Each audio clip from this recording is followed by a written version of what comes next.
Fox 35 is investigating why this teen was let out of jail. Emmanuel Bullard is charged with several road rage shootings across Orange County, and he only had to pay a few $100s to get out of jail. Fox 35's Stephanie Buff-Monty joins us live tonight. So, Stephanie, you spoke exclusively with the sheriff about how low this bond was. Yeah, the sheriff told me he found out he was let out on bond this morning on the news like everyone else, and he says he's really just disappointed.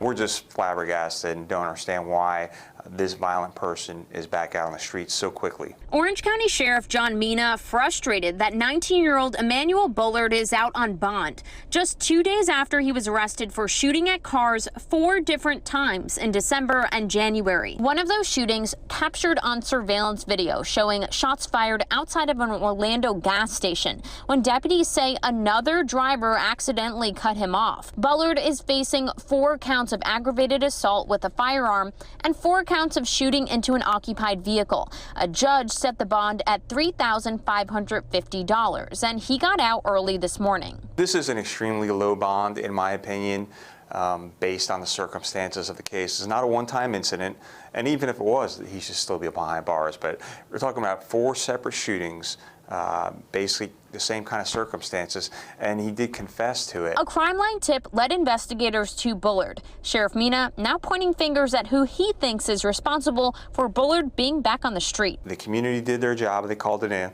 Law enforcement did their job, and they arrested the suspect. Now we need the judges and the state attorney's office to get on the same page and make sure these most violent criminals are not being able to bond out for $3,500 when they could have killed 4 people in our community.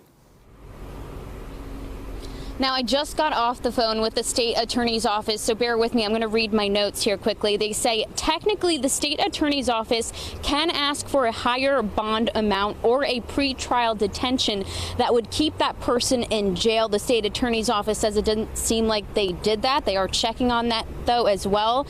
They did say all of the agencies could have worked better together, and the state attorney's office also said that there is a statute in place saying that law enforcement should notify them when a person with a violent crime is facing a judge, and they are now checking to see if that was done.